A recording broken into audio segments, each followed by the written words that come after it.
Ndagushuhuje kandi nguhaye ikaze wowe wahisemo kubana natwe nk'ibisanzwe ikiganiro cyo nisobanukirwa uri kumwe nanjye amayobera yo ntayo njye ukibategurira nkanakibagezaho ndi Kendrick mbahaye ikaze muri rusange. Kuri uyu munsi tugiye kurebera hamwe uko tombora yaje kuba igenda mu gikombe cy'amahoro.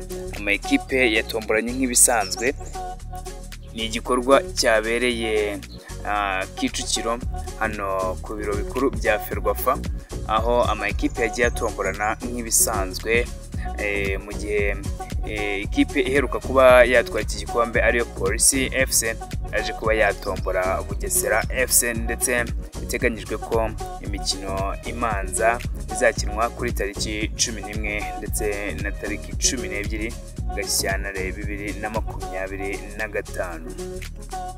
Biteganyijwe ko imikino yo kwishyura izakinwa hagati ya tariki 18 ndetse na tariki 19, aho aya makipe uko azamanza gukina azanishyurana kuri aya matariki mubwiye hejuru. So reka nzi rero nkubwira ukuntu n'andi makipe yagiye atomborana, ese bimeze gute no ku yandi makipe. Niba ari ubwa mbere ugeze hano, nta kindi usabwa ni ugukanda subscribe ndetse ugatanga igitekerezo, ukaba wanakora share ku nshuti zawe mu rwego rwo kugira ngo n'abandi nabo babashe kuba bamenya uko iyi tombora yaje kuba yagenda. Muri rusange uku niko amakipe yagiye atomborana muri 1/8 cy'igikombe cy'amahoro. Uku niko rero amakipe yagiye atomborana. Ikipe y'Amagaju FC yatomboye ikipe ya Bugesera, ndetse ikipe ya AS Kigali yatomboye ikipe ya Vision. AS Muhanga yaje kuba yatombora Gasogi United, ndetse City Boys yaje kuba yatombora ikipe ya Gorilla. Intare FC itombora Mukura FC, ndetse Musanze FC ize kuba yatombora ikipe ya APR FC. Nyanza FC yatomboye ikipe ya Police FC, ndetse Rutsiro FC iza kuba yatombora ikipe ya Royal Sport. Ni uko nguko tombora yaje kuba yagenda.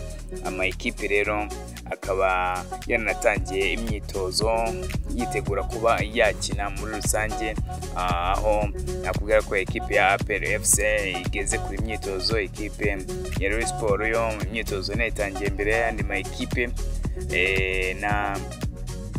n'andi makipe nayo yagiye atangira imyitozo ndetse banitegura n'igikombe cya shampiyona muri rusange. Amwe muri aya ngaya nitegura n'igikombe cy'intwari. Ni ibintu twavuga ko bizaba bimeze neza cyane, aho nk'uyu mukino wa Musanze ndetse na APR FC umukino uzaba uryoshye cyane, ni umukino uzaba ukomeye abantu mwese bararikira kuzareba, ndetse haba n'uyu mukino wa Rayon Sport ndetse na Rutsiro, ndetse n'iyi mikino yose ntabwo twakirengagiza ko ikipe ya AS Kigali izaba ifite umukino nawe yo ukomeye izahoramo na Vision, ndetse n'andi makipe muri rusange. Nta mukino uba woroshye. Aya makipe yose hano aba yaje guhiga icyo bita aba yaje guhiga intsinzi muri rusange, ntaba yaje gushimisha abafana bayo, ntabwo aba yaje gukina hano. Aho twavuga ko harimo n'amakipe asa nk'aho ari mato, ariko nayo bigaragara ko ataza ngo yacike gutyo gusa mutabanje guhatana. Niba ari ubwa mbere ugeze hano, nta kindi usabwa rero ni ugukanda subscribe. Ngayo nguko tombora yaje kuba igenda. Ibindi bizajya bigenda bitambuka, nabyo tugenda tubibagezaho. Ibyo bamwe mu bayobozi baba batangaje b'amakipe, ibi byose muzajya mubyumva hano, ndetse hari n'ikiganiro kiraza kuza nyuma y'iki ngiki. Ndakurarikira ko kitaza kugucika. Ciao, ibiganiro byo nakagaruka tuze kubana mu yandi makuru. Ndabakunda cyane.